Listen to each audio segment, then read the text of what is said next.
Okay, class. So, magkakaroon kayo ng field trip next week. 1,000 pesos yung payment. Hanggang Friday lang yung bayaran. Okay? Pwede na kayong umuwi. Yay! Excited na ako sumama! Ikaw ba, Jeffoy? Sasama ka ba? Siguro. Nay! Oh, anak! Ano yun? Parang excited ka. Nay, may field trip daw po sa isang linggo. 1,000 daw po, tapos hanggang Biyernes na lang daw po yung bayaran. Sasama naman po ako, di ba, Nay? Anak, wala naman tayong ganong kalaking pera eh. Tsaka wala pang natatanggap na labada si nanay, kaya wala pa akong budget sa ngayon.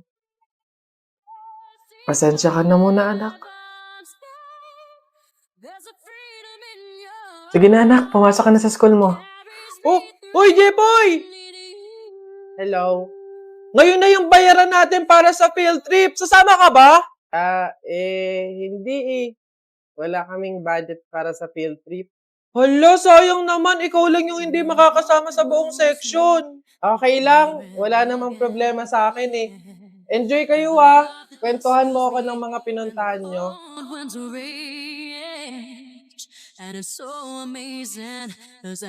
Okay, class. So like what I said, hanggang ngayon lang yung payment para sa ating field trip. Ma'am, ito po yung sa akin. Bayad ko po, ma'am. Next. Jepoy? Po? Yung bayad mo, iho, nasa na? Ano po kasi, ma'am? Hindi ka ba sasama sa field trip? Sasama po siya, ma'am. Oh, Nay! Nay, akala ko po gumawa ng paraan si nanay, anak. Naghanap ako ng labada kahit konti lang yung bayad. Kahit maliit lang. Pinagsama-sama ko yun kaya nakahanap ako ng pambayad sa field trip mo. Sige na, Mare. Baka naman may labada ka dyan. Mare. Wala din naman kasi ako pambayad. Kahit 200, Mare. Okay na yun. Mare, papalaba ka? Mura lang singil ko. 300 lang, okay na.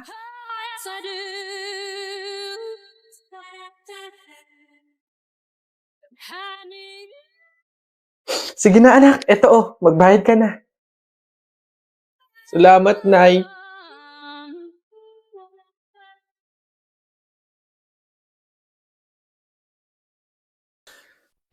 George, since tayo na, anong CS natin? Ha? Anong CS? Di call sign. Ba yun? Ano ba kasi yun? Tawagan yun. Wala akong load.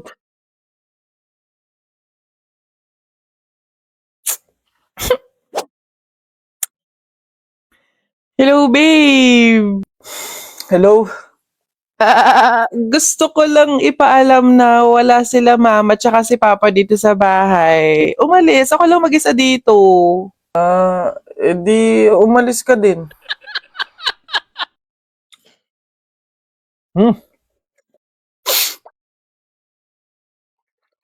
Oh, nangyari? Bakit ka malungkot dyan? Bakit ikaw lang kumakain? Oo nga, kumakain ako. Ikaw, ba't di ka kumakain? Kasi dapat bibilhan mo din ako. Ha? Bakit kita bibilhan? Basta ganun yun. Ganun dapat yun. Di bumili ka nun sa'yo. Laki-laki mo na, oh. Ayan. Beb, tara, pasok ka. Beb, pagpasensyahan mo na yung bahay namin, maliit tsaka makalat. Beb, ano ka ba? Ako na nga itong naki-overnight to. Aarte pa ba ako? O siya, dyan ka muna ha. Aayusin ko muna yung higaan natin.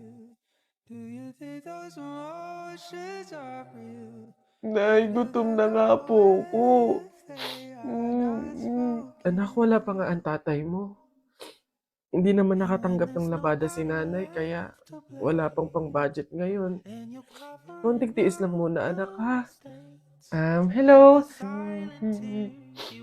May tinapay ako dito, oh. Gusto mo? Sa'yo na lang. Masarap yan. Salamat, ate.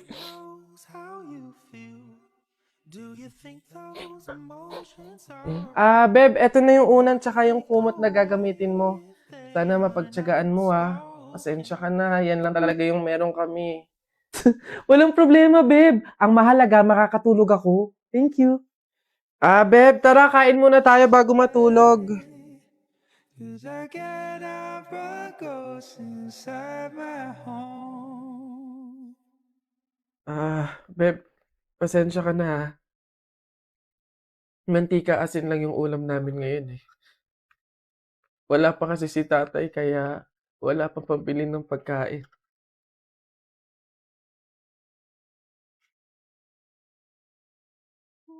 Sobra akong nahihiya sa'yo, babe.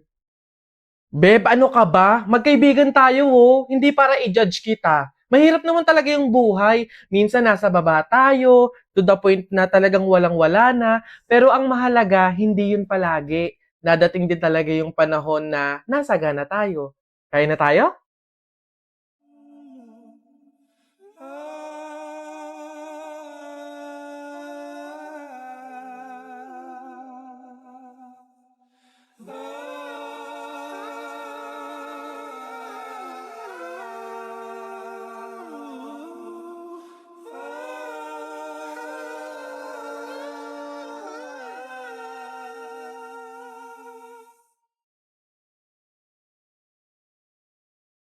Jipre? Po. Toy, bakit po? Pumarinig ka nga. Nabigay na ng teacher mo yung card mo. Ano yung F na nandito?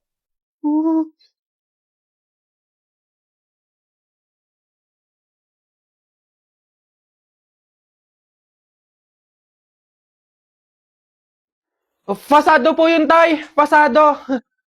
Sige na, maglaro ka na doon. Kala ko perfect eh.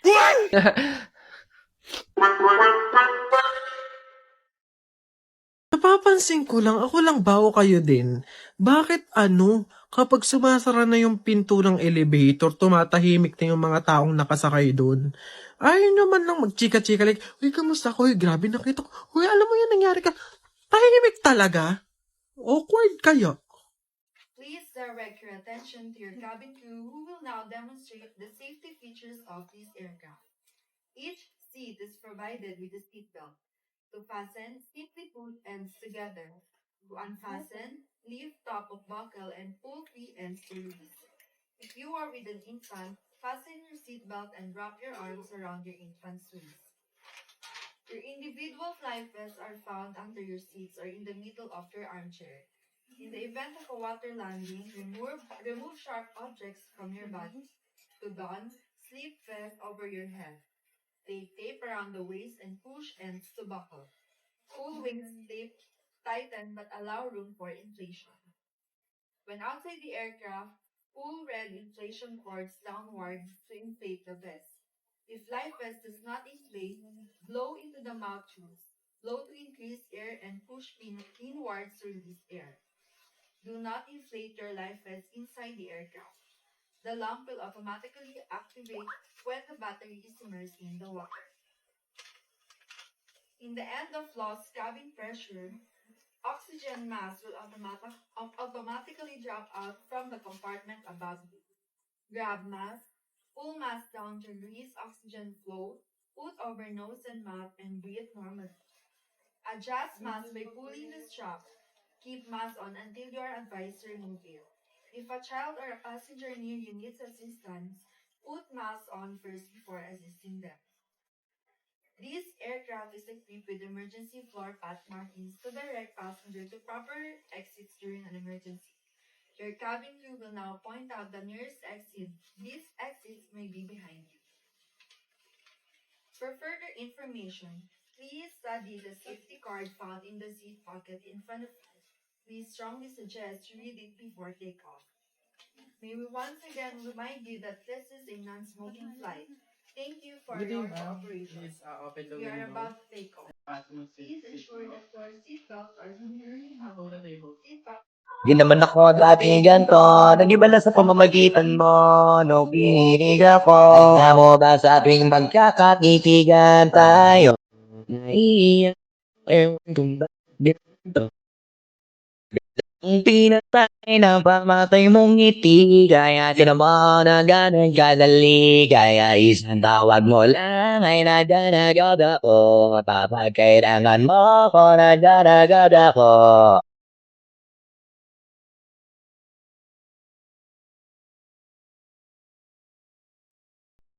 Merry Christmas everyone! Kainan na!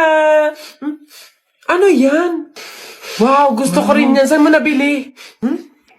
Napaka-marites niyo talaga, no? Sige na nga, let me tell you all the story last week. Ay, may bago na? Palabok, 75 pesos? Ay, sis, mabubusog naman kaya ako niyan. Sige nga, maka-order. Tignan nga natin. Okay, tikman nga natin itong mang inasal palabok na to kung talagang masarap. Ay, wow! Grabe, ang sarap, habito. Salamat sa Mang Inasal Nation, may na-discover akong bagong go-to merienda. Oh, ayan, simula na naging favorite ko na talaga yung Mang Inasal Palabo. Kaya kayo, kung gusto nyo na rin maging updated sa mga ganitong product, sumali na kayo sa Mang Inasal Nation sa Facebook. Pwede kayong makipag-bond with others ng inyong ihaw sarap favorites doon. O sige na, kumuha na kayo, madami naman akong dinala. Ang OA mo naman, para palabok lang, ang dami mo na agad sinabi. Talaga ba? OA? O sige nga, tikman mo. Dali, tikman mo. Kaya na nga. O anong lasa? Totoo nga, ang sarap. Guys, sa presyo at sa lasa nitong Mang Inasal Palabok, grabe, panalo tong pang merienda at panghandaan.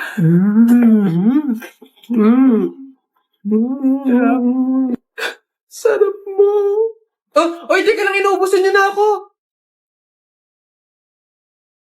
Lo, si Ate Sharon nagbalit na naman, oh. Kaya nga, eh. Ay,